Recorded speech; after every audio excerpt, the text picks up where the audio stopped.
الرحمن الرحيم الحمد لله رب العالمين اللهم صل وسلم على سيدنا محمد الفاتح لما أغلق والخاتم لما سبق ناصر الحق بالحق والهادي إلى صراطك المستقيم وعلى آله وأصحابه حق قدره ومقداره العظيم سبحانك لا علم لنا إلا ما علمتنا إنك أنت العليم الحكيم ولا حول ولا قوة إلا بالله العلي العظيم رب اشرح لي صدري ويسر لي أمري واحلل عقدة من لساني يفقه قولي أما بعد معاشر الحاضرين jamaah pengajian rutin setiap malam Rabu yang dimuliakan dan dibanggakan oleh Allah Subhanahu wa taala.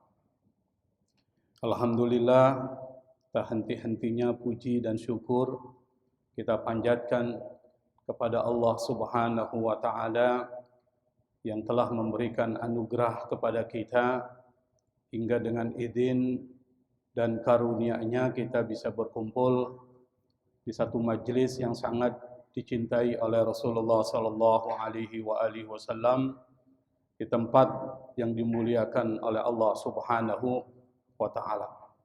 Pada kesempatan pertemuan yang ke-42 ini kita akan melanjutkan kajian dan bahasan kita masih di seputar surat Al-Baqarah. Pada kesempatan yang lalu kita sudah menjelaskan bagaimana Allah Subhanahu wa taala menceritakan tentang watak dari Bani Israel yang mereka itu selalu melanggar perjanjian dengan Allah Subhanahu wa taala. Mereka itu suka mengubah-ubah wahyu yang diturunkan oleh Allah kepada Nabi Musa dan disampaikan kepada mereka. Lalu kemudian Allah Subhanahu wa taala mengatakan kepada orang-orang beriman, jangan terlalu berharap kepada orang-orang Yahudi kapanpun dan dimanapun mereka akan beriman dan bersama dengan kalian. Nah, pada kesempatan malam ini kita akan melanjutkan bahasan kita pada ayat ke-76 dan 77. Di dalam ayat ini Allah Subhanahu wa taala berfirman, A'udzu billahi minasyaitonir rajim. Bismillahirrahmanirrahim.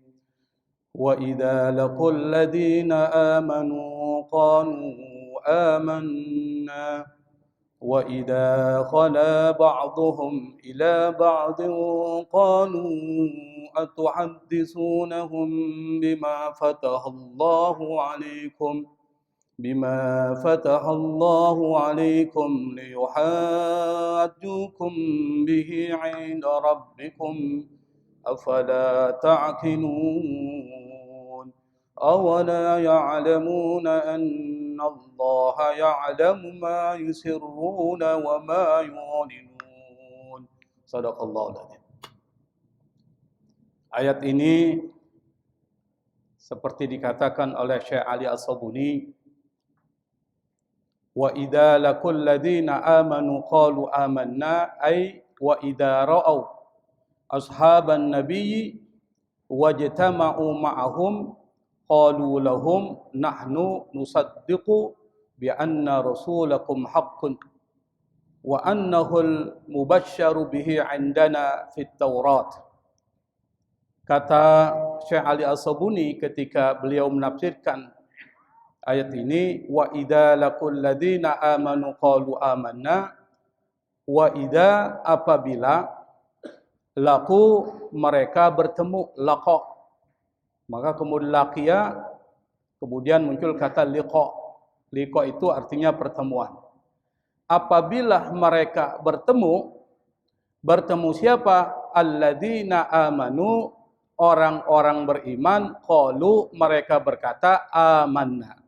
Mereka berkata kami beriman. Kata Syekh Ali As-Sabuni, beliau menjelaskan, ai wa idza ra'au, apabila mereka melihat ashaban nabiyyi, sahabat-sahabat Nabi Muhammad sallallahu alaihi wasallam, wajtama'u ma'ahum, dan mereka berkumpul bersama mereka, apa yang mereka lakukan? Qalu lahum, mereka berkata kepada sahabat Nabi Muhammad sallallahu alaihi wasallam, mereka mengatakan, nahnu nusaddiqu bi anna rasulakum haqqun, kami membenarkan bahwa rasul kalian itu adalah hak. Artinya mereka mengatakan bahwa Nabi Muhammad sallallahu alaihi wasallam benar-benar seorang rasul. Itu kata orang-orang Yahudi yang tinggal di Madinah pada zaman Nabi. Nanti kita akan jelaskan. Wa annahul mubasysyaru bihi indana fit Taurah. Kata mereka bahwa Nabi Muhammad itu memang sudah diberitakan kabar gembiranya terkait kedatangannya di sisi kami di dalam kitab Taurat. Artinya mereka mengakui bahwa Nabi Muhammad sallallahu alaihi wasallam itu memang sudah diceritakan oleh Nabi Musa di dalam kitab Taurat, oleh Allah Subhanahu wa taala di dalam kitab Taurat. Artinya apa? Sifat-sifat kedatangan Nabi terakhir yaitu Muhammad sallallahu alaihi wasallam itu sudah terang benderang dan mereka tahu. Kata Allah, saking tahunya mereka itu, ya'rifunahu kama ya'rifuna abna'ahum. Mereka mengenal Muhammad sallallahu alaihi wasallam seperti mereka mengenal anak-anak mereka sendiri. Itu gambaran yang digambarkan oleh Allah Subhanahu wa taala. Ayat ini itu berbicara tentang orang-orang Yahudi yang munafik ya. Yang munafik. Karena salah satu karakter dari orang-orang Yahudi itu adalah mereka menyembunyikan kebenaran, munafik. Ketemu Nabi, mereka mengaku beriman. Tapi pada saat ketika mereka berada bersama kaumnya, mereka kemudian mengatakan, kami ini cuma mengolok-olok. Kami ini bersama dengan kalian. Orang-orang Yahudi yang ada di Madinah itu jumlahnya enggak sedikit, Pak, banyak. Bahkan Nabi pernah melakukan sensus. Ini menjadi satu bukti bahwa Nabi ini cara berpikirnya modern. Cara berpikirnya berbasis data dan fakta. Kenapa? Pada saat ketika Nabi Muhammad SAW hijrah, lalu kemudian membangun satu model masyarakat yang modern namanya Madinah, bahkan seorang intelektual barat yang bernama Robert N. Bella dalam bukunya Beyond Belief, itu dia mengatakan tidak ada satupun konstitusi yang paling modern kecuali konstitusi yang dibangun oleh Nabi Muhammad SAW yang disebut dengan Piagam Madinah. Nah, Piagam Madinah nanti itu membuat perjanjian antara orang-orang Ansor, orang-orang Muslim Ansor, dan orang-orang yang datang dari Mekah ke Madinah, yaitu Muslim, membuat perjanjian dengan Nasrani dan Yahudi. Nah, salah satu kelompok etnik yang ada pada zaman Nabi Muhammad SAW di Madinah itu adalah klannya Yahudi. Nah, kita akan jelaskan nanti. Orang-orang Yahudi yang ada di Madinah itu jumlahnya berdasarkan sensus dari Nabi Muhammad SAW itu sebanyak 4.000 orang, Pak. Nggak bisa bayangkan, bukan jumlah yang sedikit. Jumlahnya itu sampai 4.000 orang. Dan mereka tuh eksodus ya, migrasi dari satu tempat ke Madinah. Tujuan yang pertama adalah mereka menunggu kedatangan Nabi terakhir. Yang di dalam kitab Taurat mereka itu disebutkan akan muncul di satu tempat namanya Madinah, Tobah, yaitu kota Madinah. Sehingga mereka itu eksodus. Kalau bahasanya migrasi. Di samping juga banyak peristiwa-peristiwa alam yang membuat mereka migrasi sampai ke Madinah. Sampai di Madinah, karena watak mereka suka memecah belah, mereka pecah belah itu dua kelompok besar yang ada di Madinah, yaitu suku Aus dan Khazraj. Makanya suku Aus dan Khazraj itu yang awal mulanya mereka satu nenek moyang itu berselisih, berkonflik. Konfliknya semakin besar karena ada apa? Karena ada hasutan, ada provokasi dari Yahudi, Pak. Dihasut, diprovokasi sehingga konflik yang sebenarnya konflik biasa menjadi konflik besar. Terjadilah permusuhan, terjadilah peperangan antara suku Aus dan Khazraj. Pada saat ketika mereka mendengar ada seorang nabi di Mekah, mereka pun meminta Nabi Muhammad SAW untuk datang ke Madinah dan menjadi mediator, menyelesaikan konflik yang terjadi. Akhirnya antara suku Aus dan Khazraj itu kemudian bersatu. Siapa yang menyatukan? Nabi Muhammad SAW. Nah, karena Nabi bertujuan membangun satu negara, maka perlu ada perjanjian, ada konstitusi. Yang konstitusi itu mengikat. Nah, salah satunya adalah mengikat kepada orang-orang Yahudi yang tinggal di Madinah. Dan di Madinah itu ada 3 klan, 3 kelompok suku besar yang ada di Madinah. Yang mereka inilah nanti menjadi kaum munafik Yahudi. Siapa? Yang pertama, Bani Qainuqa. Kita pernah belajar sejarah Islam. Yang pertama adalah Bani Qainuqa, yang kedua Bani Nadir, yang ketiga Bani Quraidah. Jadi ada 3 klan. Yang pertama Qainuqa, yang kedua adalah Bani apa, Pak? Nadir, yang ketiga Quraidah. 3 harus diingat nih supaya kita ngerti sejarah Islam. Nah, Bani Qainuqa ini yang pertama merusak perjanjian dengan Nabi Muhammad SAW. Jadi perjanjian yang dibangun di dalam Piagam Madinah itu yang pertama kali melanggarnya itu adalah Bani Qainuqa, klan Yahudi yang besar. Bahkan mereka bersama dengan orang-orang musyrik tuh mereka menyerang kaum muslimin pada saat ketika terjadi peperangan Badar dan peperangan Uhud. Itu orang-orang Yahudi Bani Qainuqa bersama kaum musyrik menghantam umat Islam. Padahal mereka sudah bikin perjanjian untuk saling bantu-membantu melawan serangan orang-orang musyrik. Mereka membelot. Karena itulah kemudian Nabi Muhammad SAW mengepung Bani Qainuqa itu selama 15 malam. Jadi 15 hari, 15 malam mereka dikepung sehingga kemudian mereka menyerah. Dan mereka pun menerima hukuman. Dan Bani Qainuqa ini termasuk adalah orang-orang Yahudi yang mempunyai status ekonomi yang tinggi, Pak. Mereka ini pada dasarnya adalah pengrajin emas dan pedagang. Jadi orang-orang Yahudi memang salah satu kehebatan mereka itu adalah dalam berbisnis. Bisnisnya hebat. Akhirnya karena mereka itu melanggar perjanjian dengan Rasulullah SAW, bahkan berkhianat kepada Rasulullah SAW dengan membantu orang-orang musyrik menyerang umat Islam pada saat perang Badar dan perang Uhud, akhirnya mereka diusir. Diusir dari mana? Dari Madinah. Diusirlah. Maka Bani Qainuqa nggak ada lagi di situ. Itu yang pertama. Yang kedua, Bani Nadir. Bani Nadir juga termasuk orang atau suku yang diusir oleh Nabi Muhammad SAW. Kenapa? 6 bulan setelah perang Badar, mereka ini selalu menyakiti kaum muslimin. Itu watak Yahudi, Pak. Dari zaman Nabi Musa sampai seterusnya, sampai zaman Nabi Muhammad SAW, watak mereka memang buruk. Kenapa mereka buruk? Hatinya bermasalah.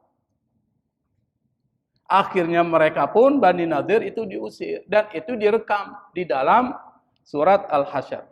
Nanti Bapak buka itu surat ke-59 di dalam Al-Quran. Ayat 1 dan ayat 2 itu cerita tentang pengusiran kelompok Yahudi yang bernama Bani Nadir. Nanti dicek. Yang kedua, Bani Quraidah. Nah, Bani Quraidah ini termasuk klan dari bangsa Yahudi yang ada di Madinah yang paling berat mendapatkan hukuman karena berkhianat kepada Nabi Muhammad SAW pada saat perang Khandaq. Perang Khandaq itu perang parit, Pak. Salah satu tokoh yang mengusulkan strategi perang parit itu adalah Salman Al-Farisi. Jadi ketika Nabi memaparkan strategi perang, kata Salman, apakah ini datang dari Allah atau ijtihadmu ya Rasul? Kata Nabi, ini adalah ijtihadku, pikiranku. Apa kata Salman Al-Farisi? Kalau itu adalah pikiranmu, maka yang bagus begini ya Rasul. Salman Al-Farisi mengusulkan satu strategi perang, yaitu membangun parit yang kemudian menjadi perang Khandaq. Orang-orang Yahudi yang sudah bangun perjanjian dengan Nabi Muhammad SAW di Madinah, itu bukan membantu Pak Nabi, tapi membantu orang musyrik. Membantu orang musyrik ikut memerangi umat Islam. Sampai kemudian benteng Quraidah, ini kalau kita baca sejarah Nabi Muhammad SAW, itu dikepung oleh umat Islam selama 15 sampai 25 hari. Karena dikepung, diblokade ini salah satu cara. Sehingga tidak ada logistik masuk ke tempat itu. Kalau orang tidak dapat makanan, tidak dapat minuman, kira-kira lemah nggak Pak? Lemah, itu strategi Nabi. Diblokade sehingga tidak ada satupun suplai logistik masuk ke situ, mereka pun menjadi lemah, akhirnya umat Islam bisa menaklukkan dan memenangkan perang parit atau perang Khandaq. Dan para tentara dari kabilah Bani Quraidah itu lalu kemudian dihukum mati. Kenapa? Berkhianat. Maka salah satu hukuman bagi orang yang berkhianat itu adalah mati di dalam peperangan. Sementara sebagian dijadikan tawanan perang. Nah, tawanan perang ini nanti bisa dimanfaatkan, bisa mengajar umat Islam dan lain sebagainya.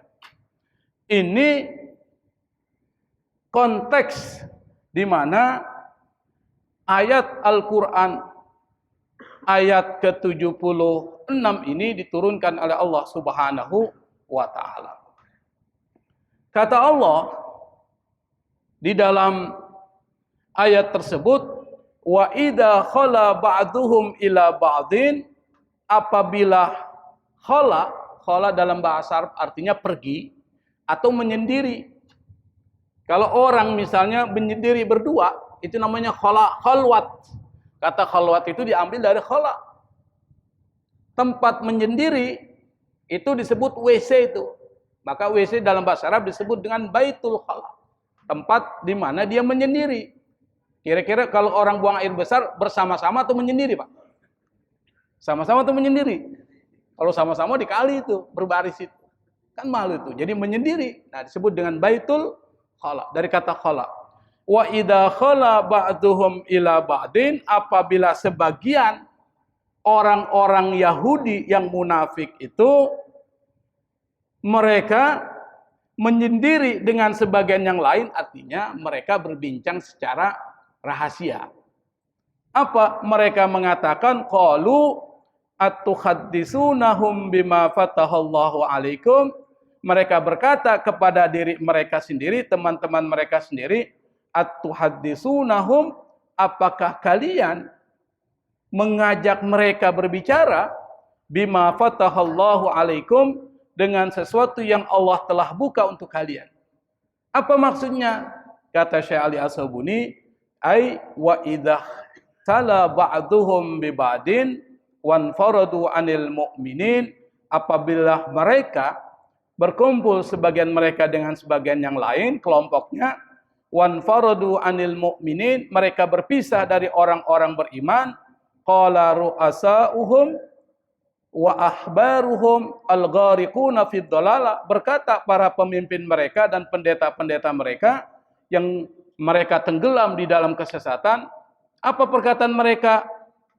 Atukhbirunal mu'minina bima fi kitabikum at-taurah min sifati Muhammad. Apakah engkau mengabarkan kepada orang-orang beriman tentang ciri dari Nabi Muhammad sallallahu alaihi wasallam yang disebutkan dalam kitab kalian Taurat. Artinya apa? Jangan ceritakan sifat-sifat Nabi Muhammad SAW yang ada dalam Taurat kepada mereka. Artinya apa? Kalian membuka aib sendiri. Maksudnya seperti itu. Kenapa? Liyuhajukum bihi 'inda rabbikum. Kata mereka, nanti mereka akan berdebat dengan kalian dengan data-data itu di sisi Tuhan kalian. Afala ta'qilun. Nah, kalau kita lihat Pak, ayat ini pada dasarnya menceritakan tentang sifat munafik dari orang-orang Yahudi yang kita nanti diminta oleh Allah waspada terhadap sifat ini. Apa ciri dari orang munafik? Di sini digambarkan adalah orang yang bermuka dua, dzul wajhain. Kalau datang kelompoknya, dia ceritakan keburukan kita. Kalau datang kepada kita, dia puji-puji kita, Pak. Itu namanya dzul wajhain. Punya dua wajah. Di dalam politik itu pasti banyak. Dzul wajhain itu banyak tuh. Ke partai ini dia bilang nih, oh partaimu adalah partai yang terbaik. Ketika dia masuk ke partai yang lain, dia bilang partai si A ini jelek banget tuh. Partaimu yang terbaik. Jadi bermuka dua. Dzul wajhain ini itu di dalam Islam sangat dikecam. Mereka ini disebutkan adalah ciri orang munafik. Jadi ciri orang munafik bukan cuma yang disebutkan Nabi, ada 3. Tapi salah satu ciri dari orang munafik itu adalah orang bermuka dua. Datang kepada mereka ngomongnya lain, datang kepada kelompok lain ngomongnya lain. Itu dzul wajhain. Kira-kira kita punya nggak sifat begitu, Pak? Kalau di kelompok ini ngomongnya begitu, pas kelompok ini ngomongnya begitu lagi, beda-beda itu. Hati-hati. Ini pesan moral yang disampaikan oleh Allah dengan contoh orang-orang Yahudi munafik yang ada di Madinah. Kita harus waspadai sifat bermuka dua. Kenapa? Karena Nabi Muhammad SAW beliau pernah mengatakan, inna syarran nasi dzul wajhain. Kata Nabi, manusia yang paling jahat itu adalah dzul wajhain. Orang yang mempunyai dua muka, dua wajah. Maksudnya apa? Alladzi ya'ti haula'i biwajhin. Mereka yang datang kepada orang yang datang kepada kelompok yang lain dengan satu wajah. Wa haula'i biwajhin. Kata Nabi, datang ke kelompok lain dengan wajah yang lain. Wa hadza min kaba'iridzunub. Dzunub. Kesimpulan dari hadis ini termasuk dosa besar. Jadi bermuka dua ini termasuk dosa besar. Kenapa? Karena Nabi Muhammad SAW menyifati orang yang bermuka dua ini dengan syarrun nas. Manusia yang terjahat. Manusia yang terburuk. Kalimat ini menandakan bahwa perbuatan yang dilakukan oleh orang ini adalah perbuatan yang dosanya besar. Termasuk min kabairidz dzunub. Kenapa? Bahkan di dalam Al-Quran kita sering baca ayat ini, innal munafiqina fid darkil asfali minan nar. Orang-orang munafik yang salah satu cirinya adalah dzul wajhain, kalau nanti dia dimasukkan ke dalam neraka, adanya di mana tuh? Di dasar yang paling dasar itu. Yang paling dalam. Kalau seandainya neraka, Pak, yang paling dasar kira-kira lebih panas gitu, Pak. Itu yang lebih panas paling dasar. Maka orang-orang yang bermuka dua, yang merupakan salah satu ciri orang munafik, kata Allah, ketika mereka nanti mati dan tidak taubat kepada Allah, maka mereka akan ditempatkan di satu tempat, fid darkil asfali minan nar, yang tempatnya itu berada di dasar yang paling dasar yang ada di dalam neraka. Berarti ini bukan main-main. Nah, salah satu ciri dari orang yang dzul wajhain ini adalah selain berkhianat, yang kedua suka mengadu domba, Pak. Suka mengadu domba. Yang dalam bahasa agama kita disebut dengan an-namimah. Jadi salah satu ciri lain dari orang yang bermuka dua itu adalah penghasut dan pengadu domba. Yang dalam bahasa agama kita disebut dengan an-namimah. An-namimah ini adalah salah satu dosa besar. Ada seorang ulama namanya Az-Zahabi, dia nulis satu kitab. Kitab itu judulnya adalah Al-Kabair. Al-Kabair itu dari kata kabirah, jamaknya kabair. Yang artinya adalah dosa-dosa besar. Yang dalam kitab itu dijelaskan apa perbuatan-perbuatan yang masuk kategori dosa besar. Nah, salah satu di antara perbuatan yang masuk kategori dosa besar ini adalah an-namimah, yaitu mengadu domba. Dan di dalam kitab itu juga dijelaskan, Pak. Dijelaskan apa?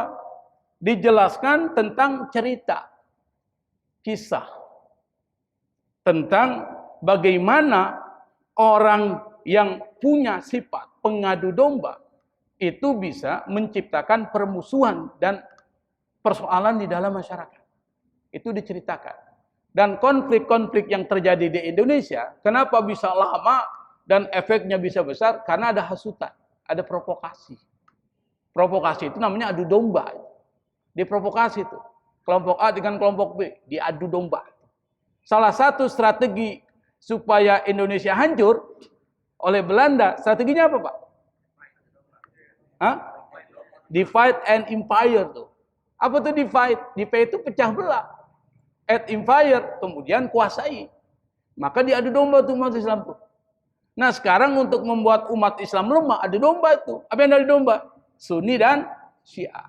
Kalau Sunni dan Syiah pecah, sekarang yang diadu domba Sunninya. Antara Sunni dengan Sunni diadu domba. Antara mazhab satu dengan mazhab ini diadu domba. Mazhab Syafi'i dengan mazhab lain diadu domba. Kunutlah muncul tuh kunut. Ada yang kunut, ada yang tidak kunut. Diadu domba itu. Saking mereka patuhnya terhadap mazhab itu sampai terpecah belah. Dan ini salah satu cara untuk memecah belah itu. Dipecah belah. Nah, salah satunya adalah dengan mengadu domba. Nah, Az-Zahabi cerita, Pak. Ada seorang budak dijual di pasar. Yang jual ini udah bilang, ini budak ini saya jual murah. Tapi dia punya perilaku buruk. Apa perilakunya? Kata orang beli. Dia bilang perilakunya itu suka ngadu domba orang. Ini budak ini. Ah, nggak apa-apalah. Yang penting murah. Dibelilah tuh budak itu. Setelah budak itu dibeli, dijadikan pembantu di rumah itu. Belum berapa lama, suami istri udah dipecah belah, Pak. Oleh siapa? Pembantu yang punya karakter suka ngadu domba ini. Kalau bahasa kita pembantu lah. Kalau budak kan sudah nggak ada kan? Budak atau pembantu. Dia bilang sama majikan perempuannya. Dia bilang sama majikan perempuannya, kalau suaminya ini tertarik sama cewek lain. Bahasanya kita selingkuh. Si perempuan ini marah kan? Kira-kira marah nggak Pak istri dibilang begitu Pak? Marah. Makanya orang Pak kalau ada orang bawa berita itu jangan langsung percaya tuh. Kenapa? Karena efeknya itu besar. Harusnya kan tabayun. Periksa benar nggak tuh apa yang disampaikan si A? Apalagi yang menyampaikan orang yang kita tahu karakternya seperti itu. Jangan langsung percaya. Itulah Islam. Harus berbasis pada data, tabayun. Data dan fakta, benar nggak? Sementara majikan perempuan ini tidak ngecek. Akhirnya dia punya solusi. Nanti saya akan potong jenggot dari suami saya. Kan salah satu yang bikin orang tertarik perempuan itu kan ada janggutnya Pak ya. Dulu, kalau sekarang sih duitnya. Bukan janggutnya. Artinya orang yang berjembros itu ada janggut itu dianggap rijal. Orang kayak saya nggak termasuk rijal ini. Kenapa? Karena janggutnya cuma 17 ini. 17 Agustus tahun 45 kan. Akhirnya dia punya kesimpulan, saya akan potong nanti janggutnya pada saat dia tidur. Pembantunya dengar. Dia bilang sama suaminya, majikan laki-laki. Dia bilang, ibu, dia berencana ingin membunuh kamu. Dia bilang. Nah, kaget juga kan? Nggak ada hujan, nggak ada angin, berencana ingin membunuh kamu. Karena dia punya selingkuhan lain. Jadi dia isunya isu seperti itu. Pada saat istrinya bawa gunting mau mencukur janggutnya, si suami ini ngelihat dia bawa gunting, bawa pisau, berarti mau bunuh dia kan? Akhirnya diambil gunting dan pisau itu, lalu kemudian digorok leher istrinya. Matilah dia. Keluarga istrinya marah. Karena si perempuan itu dibunuh oleh suaminya. Terjadilah perseteruan antara keluarga si istri dengan keluarga suami. Si suami itu sudah dibunuh, terjadilah perseteruan. Kenapa bisa muncul permusuhan itu? Karena persoalan menghasut. Makanya menghasut, mengadu domba ini adalah min kabairidz dzunub, termasuk dosa-dosa besar. Apakah di dalam kitab fikih ada hukumannya? Di dalam kitab fikih itu lebih banyak dijelaskan hukuman yang bersifat akhirat. Apa itu akhirat? Orang yang suka mengadu domba itu tempatnya di neraka, itu akhirat namanya. Tapi enggak dijelaskan kira-kira hukuman dunianya apa. Maka berlaku hukuman dunia itu masuk kategori ta'zir. Kita jelaskan nih, hukum pidana Islam. Kita perlu paham. Jadi di dalam hukum pidana Islam, itu ada 3 hukum, Pak. Yang pertama adalah kisos. Kisos jelas nih, Anda membunuh, Anda dibunuh. Yang penting membunuhnya itu dengan syarat yang pertama terencana. Dengan alat yang mematikan. Kalau dia tidak terencana dan bukan dengan alat yang mematikan, lalu kemudian membuat orang itu mati, maka dapat hukum yang kedua namanya diat, bayar diat. Misalnya saya beri contoh, saya lagi enak-enak mencari burung dengan menggunakan senapan angin. Ketika saya lihat ada burung di sebuah pohon besar itu, saya tembak burung itu. Ternyata di pohon itu ada orang lagi naik pohon itu. Kenalah kakinya, jatuh dia ke bawah. Di bawah ada batu besar, kepalanya kena batu besar. Mati nggak Pak? Mati. Kira-kira orang itu bunuh sengaja apa Pak? Nggak sengaja. Maka orang itu bayar dia. Tidak dikenai hukum kisos. Tapi kalau dia datang dari rumah, dia udah rencanain, dia bawa pisau untuk bunuh orang. Itu namanya terkena hukum kisos. Hukum pidana. Islam itu adil. Yang kedua, hudud. Ini perlu paham. Apa itu hudud? Hukuman-hukuman atau sanksi-sanksi yang diberikan kepada orang yang melakukan tindakan kriminal yang disebutkan dalam Al-Quran. Misalnya minum khamar. Itu disebutkan tuh di dalam Quran dan hadis Nabi. Karena hukumannya adalah dicambuk. Wazina, wazaniyatu wazani, fajlidu kulla wahidin minha mi'atal jaldah. Bagi orang yang berzina, laki-laki dan perempuan kalau melakukan zina dan zinanya itu adalah ada zina muhson, ada zina ghairu muhson. Ada yang sudah kawin, dia berzina, hukumannya dirajam. Kalau dia belum menikah, hukumannya dicambuk 100 kali cambuk, setelah itu diasingkan. Itu hukumannya begitu. Itu namanya hudud. Mencuri, berzina, mencuri dipotong tangan, minum khamar, dicambuk, itu adalah hudud. Kalau tidak disebutkan di dalam Al-Quran, tidak disebutkan dalam hadis Nabi Muhammad SAW, termasuk kasus an-namimah ini, maka itu masuk kategori takzir. Apa itu takzir? Hukuman itu diserahkan kepada hakim atau qadhi untuk memutuskan.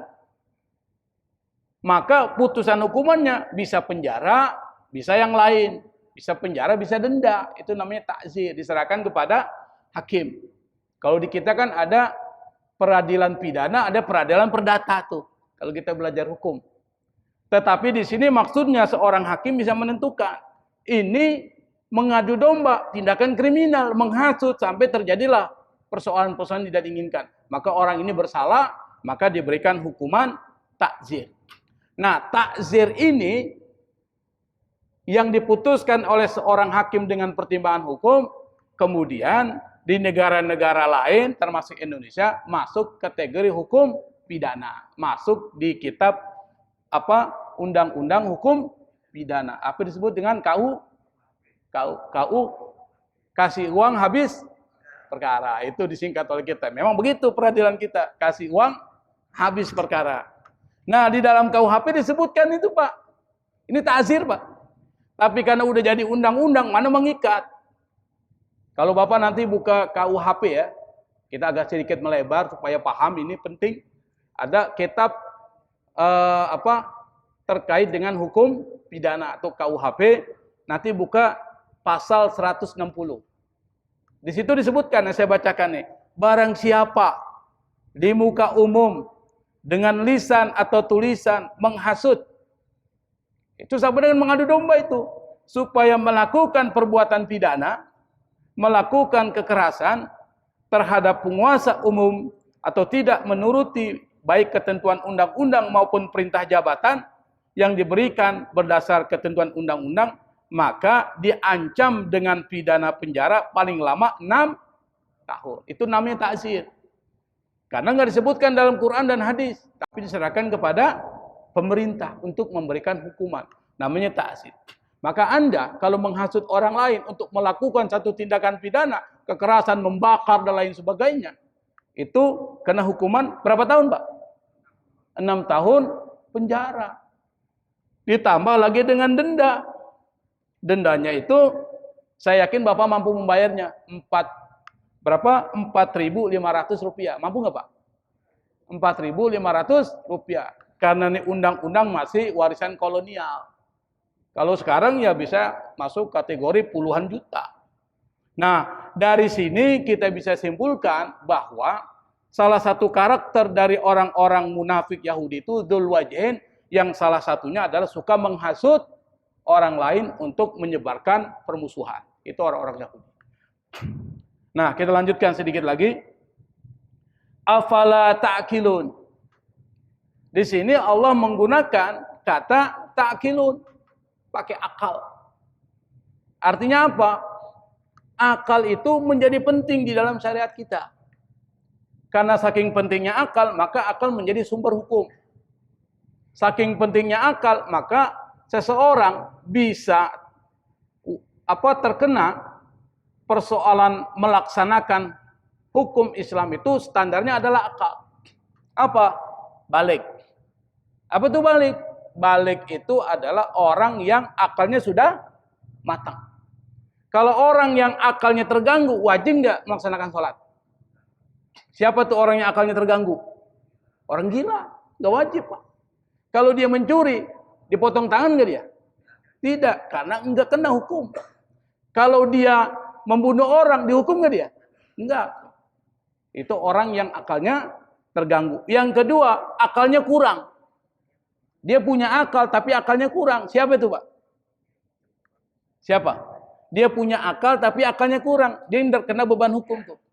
Siapa? Anak kecil.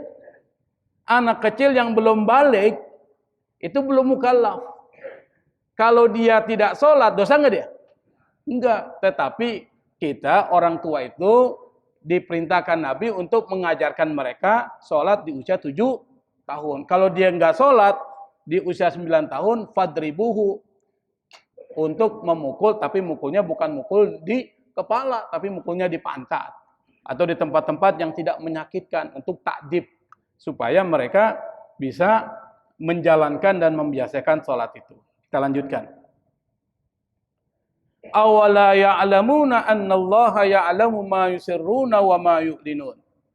Awala ya'lamuna artinya ay awla ya'lamu haula'il yahud al-muharrifuna li kalamillah wal katimuna li awsafi Rasulillah annallaha jalla wa ala la takhfa alaihi khafiyah. Kata Syekh Ali As-Sabuni dalam tafsirnya, dia mengatakan, apakah orang-orang Yahudi itu mereka tidak tahu? Padahal mereka tahu tuh. Mereka yang suka mengubah-ubah kalamullah dan menyembunyikan sifat-sifat Rasulullah SAW yang ada dalam kitabnya, padahal bagi Allah Subhanahu wa Ta'ala itu, Allah mengetahui apa yang mereka sembunyikan dan apa yang mereka tidak sembunyikan. Artinya apa? Meskipun Anda tidak sebutkan di dalam hati Anda, Allah tahu apa yang ada di dalam hati Anda. Tapi ingat, kalau masih di dalam hati belum terkena hukum. Tapi kalau sudah dilaksanakan, baru terkena hukum. Tetapi orang yang mengetahui bahwa ini adalah sesuatu yang salah, tapi dia tetap melaksanakan, maka dosanya lebih besar daripada orang yang tidak mengetahui. Seperti contoh, dia tahu tuh sholat, hukumnya wajib, tapi dia nggak sholat. Dosanya lebih besar daripada orang yang tidak tahu hukum terkait dengan sholat. Makanya kalau kita tahu, Pak, bahwa kewajiban-kewajiban Allah Subhanahu wa Ta'ala ini wajib dilaksanakan, tapi tidak kita laksanakan, maka hukumannya lebih besar daripada orang yang tidak tahu dan tidak melaksanakan. Saya pikir ini karena waktu kita nggak begitu banyak, padahal perlu diulas terkait dengan ayat ini terkait dengan tauhid ya. Semoga nanti pada kesempatan yang lain kita bisa bicarakan tentang salah satu sifat Allah adalah alim. Allah maha mengetahui atau alim. Dan bagaimana caranya kita meneladani sifat alimnya Allah Subhanahu wa Ta'ala, insyaallah pada kesempatan yang lain kita akan bicarakan. Wallahul musta'an. Wassalamualaikum warahmatullahi wabarakatuh.